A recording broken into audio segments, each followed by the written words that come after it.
The Day 2 homework, you read Of Plymouth Plantation by William Bradford and A True Declaration of the Estate in Virginia by John Smith. These two accounts are desperate indeed. They paint a picture of discontentment, starvation, and general misery all around. So what happened? What changed? Did it change? Well, yeah, it had to. People were all dying. As mentioned in Day 3 homework, Jamestown was established by a group of English businessmen. Jamestown was a business venture for the purpose of gathering and selling North American natural resources. The businessmen knew of previous attempts to settle in America. They did not want to fail as those settlements did. They wanted to stay in close control of the new settlement. They established a few basic rules. Now, if you were in Jamestown or traveling there, this is what you would discover. There are a few appointed leaders. They will tell you what to do. You need to do as you're told. There is no private property. What you make and what you grow will go into the general storehouse. The leaders will determine how the food, tools, clothing, and other supplies are distributed. This form of government is called socialism or communism. As mentioned before, this is not the harsh totalitarian communism that we saw in the 20th century. This is simply social or communal living. The Merriam-Webster Dictionary defines socialism as 1. A political theory advocating collective or governmental ownership and administration of the means of production and distribution of goods. And 2. A system of society or group of living in which there is no private property. And B. A system or condition of society in which the means of production are owned and controlled by the state. Merriam-Webster also defines communism as A system in which goods are owned in common and are available to all as needed. And B, a theory advocating elimination of private property. Now, this was the state of things for many years in Jamestown. For a short time, things did improve a little under the rule of John Smith in 1608. He too ruled with a very heavy hand, but he did make one very significant change. When John Smith took over, he was appalled to find the storehouse was empty.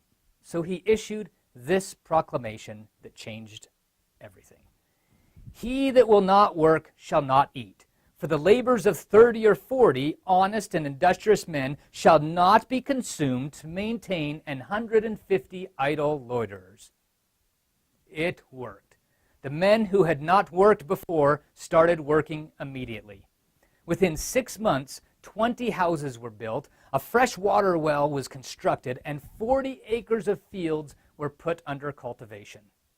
Unfortunately, John Smith was injured in an accidental explosion and had to return back to England. So Jamestown quickly fell back into despair when they reinstituted communal living, a move that led them into what they called the starving time. At the beginning of the winter of 1609, there were about 500 people in Jamestown. Only 60 lived to see the winter's end. Jamestown continued under various forms of socialism until 1619, when Sir Yeardley became governor. As soon as he became governor, he increased the allotment of land given to each settler. And rather than wait until the indentured servants were done with their contracts, he immediately gave them the land that they were working to earn. Each person now worked to obtain their own private property rather than contributing to a common storehouse. In 1624, the colonists themselves said that those changes gave such encouragement to every person here that all of them followed their particular labors with singular alacrity and industry, so that within the space of 3 years, our country flourished with many new erected plantations. The plenty of these times likewise was such that all men generally were sufficiently furnished with corn, and many also had plenty of cattle, swine, poultry, and other good provisions to nourish them. Yeardley had brought with him instructions from the London Company which, among other things, instructed him to establish a system of government. It became known as the Great Charter. Under instruction, Yeardley brought to the colonists the first representative institution in America. As governor, he established a General Assembly, which consisted of 6 counselors appointed by the company and representatives elected by the freemen of the colony. The first assembly met at Jamestown on July 30th, 1619. Previously, even under John Smith, the communal policies of the colony were enforced by the military, often placing the colony under martial law. But this new system placed the command over the military in the hands of the civil government, rather than placing the military in charge. These changes finally reduced much of the suffering, and Virginia finally became profitable for the London Company. Interestingly enough, about the same time, 1620, the Pilgrims were landing in Plymouth. What makes this interesting is that they were financed by some of the same people financing Jamestown. They knew that the principles of socialism and communism had failed in Jamestown, yet their instructions to the Pilgrims were this: appoint a leader, do as you're told, no private property, everything you produce goes into a common storehouse, and you can take whatever you need from the storehouse. Why would these businessmen make these same mistakes with these same failed instructions to the Pilgrims right at the same time when they were getting rid of these ideas in Jamestown? Well, as we mentioned before, because the Pilgrims could surely make this work. They were religious. They can share all things in common. They have brotherly love toward each other. This policy failed just as dramatically as it had in Jamestown. Only half survived the first winter. The next spring, they did have a little bit more success due to a newly formed friendship with Squanto. He was a Native American who taught them how to grow corn and other crops.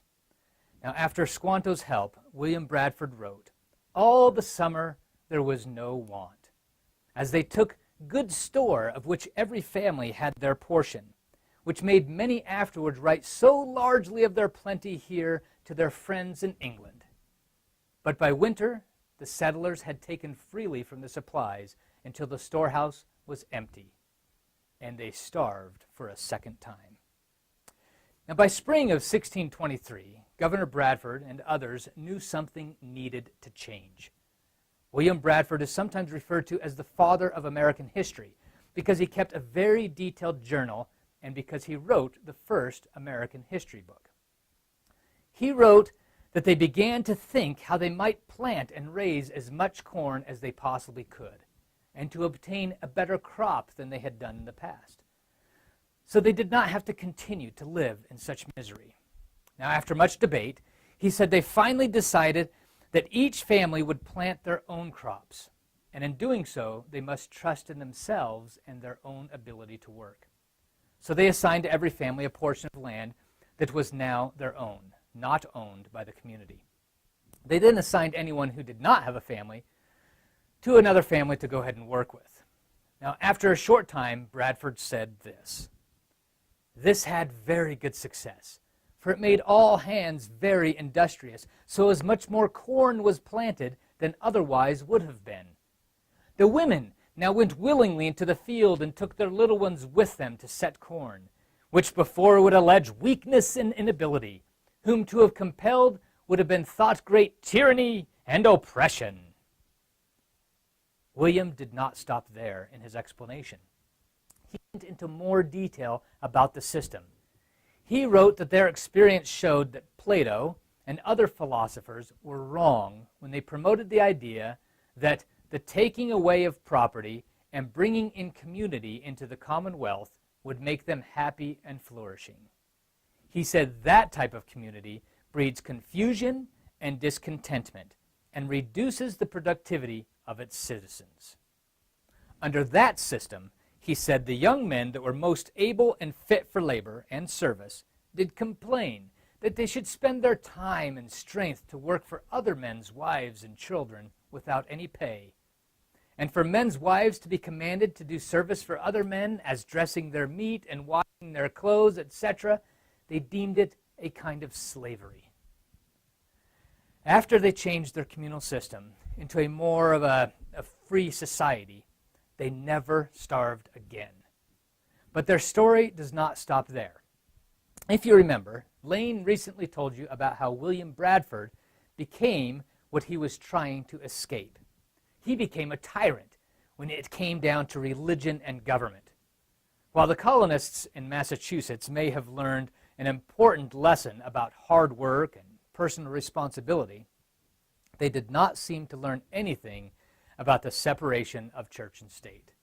Their church basically controlled their government. This is a government system called theocracy.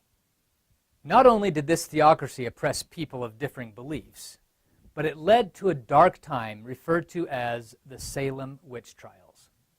In 1692 and 93, numerous people were accused of witchcraft.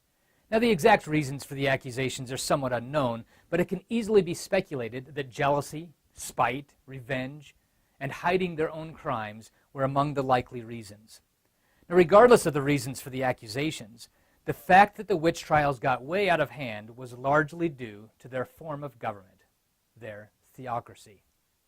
The colonists learned early on that when you combine the strong beliefs and emotions of religion with the force of government, it can have devastating results, especially for those who do not belong to the state-established religion. Both religion and government are important institutions for self-government, but when combined, they have explosive effects. Now, we have explored a very small portion of the outcomes of only 2 settlements, but these 2 small settlements help us understand the big impact that a system of government can have. Now, America has a very rich history of trial and error. Regardless of our troubles with self-governance today, it can almost be guaranteed that Americans, somewhere and sometime, have experienced the exact same challenges. The solutions to our challenges today have likely already been discovered. We simply need to look to history to find them.